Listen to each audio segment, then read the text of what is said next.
Bismillahirrahmanirrahim. Kulan wacan oo wanaagsan daawadayaal halka aad naga daawanaysaan waa channelka Xogta Media. Waxaad ku soo dhawaataan warbixin gaar ah oo aan diradda ku saari doono Ra'iisul Wasaare Maxamed Xuseen Roble. Waxa uu ku guuleystay qodob muhiim ah, balse hal qodob ayuu ku fashilmay shirkii golaha wadatashiga qaran ee dhawaan lagu soo gabagabeeyay magaalada caasimadda Muqdisho.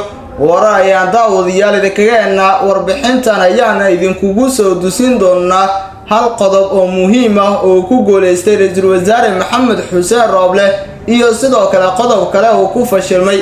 Hayeeshee inta aanan guda gelin faaqidaada waxaan daawada ka codsanayaa oo ka dalbanayaa muuqaalkan like saarto la wadaagta asxaabtaada adigoo subscribe inoo saariyo channelka furan ee gambalaalka si durbadiiba aad u hesho muuqaaladan halkan soo gelino. sidoo kale daawada muuqaalka qaybtiisa hoose ee faalada lagu gudbiyo commentiga aragtidaada inagula wadaag. markaana daawada waxaad ku soo dhawaataa warbixinteena. kadib 7 cisho oo golaha wadatashiga qaranka ay ku shirayeen magaalada caasimadda Muqdisho ayaa waxay soo saareen warmurtiyeed aan macno badan xambaarsanayn oo u badan qodobo ku jiray heshiisyadii hore ee golaha oo cid ku shaqeysay aysan jirin. sida ku cad warmurtiyeedkii golaha waxaa Ra'iisul Wasaare Roble loo daayay qodob muhiim ah oo la xiriira gudiyada doorashada maadaama aan lagu soo hadal qaadin isbedelkii uu ku sameeyay gudiyada xalinta khilaafaadka oo 7 xubnood uu ka eriyay iyo gudoomiyihii gudiga doorashada heer federaal.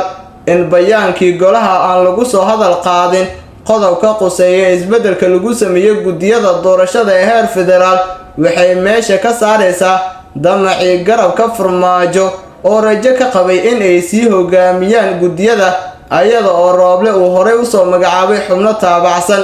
haatan waxay ka dhigan tahay in Ra'iisul Wasaaruhu ku adkaaday arinta gudiyada oo hogaankooda uu shaqada ka eriyay. tallaabooyinkii uu Roble ka qaaday gudiyada waxay ka dhasheen habkii loo maareeyay cabashada kuraastii la boobay ee golaha shacabka ee baarlamaanka 11aad Jamhuuriyadda Federaalka Soomaaliya. si kastaba ha ahaatee Ra'iisul Wasaare Roble ayaa waayay oo ku guuldareystay qodobkii la xiriiray amniga dalka.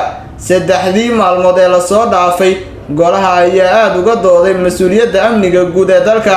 sida muuqatana wax guula kama soo hoyin Ra'iisul Wasaare Roble oo doonayay in uu golaha ka dhaadhiciyo in isaga si buuxda loogu wareejiyo amniga guud ee dalka.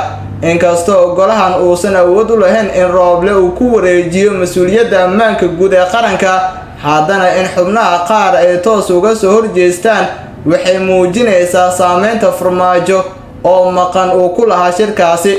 qodobka ugu weyn bayaankii ka soo baxay shirka waxa uu ahaa in AMISOM ay sugto ammaanka madaxtooyada. AMISOM waxay kala ilaalinaysaa oo la dhex dhigayaa ciidamada ilaalada u ah farmaajo iyo Roble oo dhufays isugu jira wixii ka dambeeyay 27kii December sanadkii idlaaday 2021. xilligaas oo Roble uu sheegay in uu ka badbaaday afgambi uu soo abaabulay farmaajo. bayaanka ka soo baxay shirkii Roble iyo madaxda dowlad goboleedyada laguma soo hadal qaadin sida laga yeelayo kuraastii la boobay ee doorashadoodu ay ka dhacday Baydhabo iyo Dhuusamareeb. waxayna u muuqataa in cabashada beelaha iyo siyaasiyiinta kuraastaasi aan dheg jalaq loo siin doonin oo horey looga gudbay. kuraasta ugu daran ee habkii loo maareeyay doorashadooda ay buuqa dhalisay isla markaana Roble ku kaliftay in uu bedelo hogaankii gudiyada waxaa soo kala qaatay Yaasiin Fari, Mahdi Guuleed iyo Xildhibaan Sareedo. waxaana haatan god dheer ku sii dhacday rajadii laga qabay in lagu noqo doorashada kuraastaasi. beelaha iskale kuraastaasi iyo musharaxiin uu ku jiro gudoomiyihii hore ee golaha shacabka Maxamed Cusmaan Jawaari oo loo diiday inay u tartamaan ama talo ku yeeshaan aayaha kuraastooda ayaan la ogeyn sida ay ugu qancayaan bayaankan iyo in markaasi laga socdo cabashadooda oo aan wax laga qaban. heshiisyadii u dambeeyay ee golaha wadatashiga qaran ayay siyaabo kala duwan uga soo muuqdeen. inta badan habraacyadii ay soo saareen golaha wadatashiga qaran hase yeeshee laguma dhaqmin, haddana rajo badan lagama qabo in lagu dhaqmi doono. guud ahaan daawadayaal waa inageynta warbixintii aan diradda ku saaraynay hal qodob oo uu ku guuleystay Ra'iisul Wasaare Maxamed Xuseen Roble iyo qodob kale oo ku fashilmay.